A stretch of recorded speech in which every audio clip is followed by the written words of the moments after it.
Hey, Ecclesiastes 3:4 says, there's a time to weep and a time to laugh. There's a time to mourn and there's a time to dance. And as I've been experiencing grief these last few weeks, I am shocked at what I thought it would be like and what I'm experiencing. Let me tell you real quick.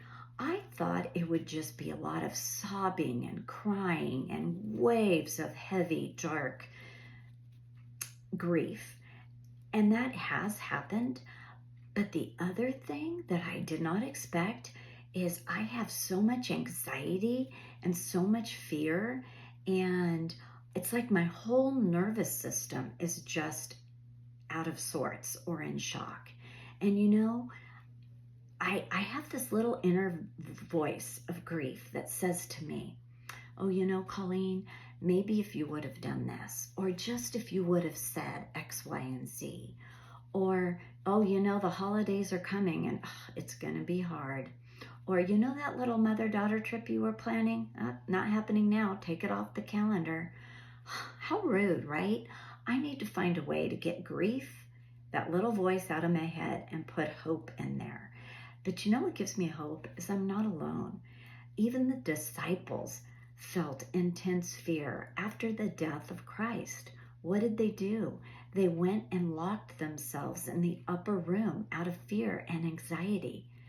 And Christ went to them. And you know what the first thing he said was, peace I bring you. He knew they needed peace.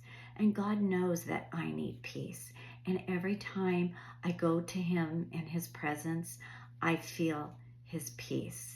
And I just have to remember that when anxiety rises in me, who else rose?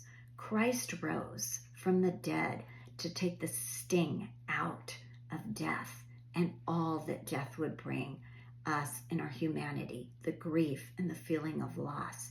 He's replaced that with hope through his blood and through his sacrifice. So I just would like to ask each and every one of you that is hurting, and that those of you that are grieving the loss of someone so dear, that you would have the courage to grieve, not with the absence of grief, but with the presence of Christ. It is bearable, and it is going to make us stronger, and it's going to transform us for that day when we are brought to heaven and we can experience complete peace and joy for the rest of our life.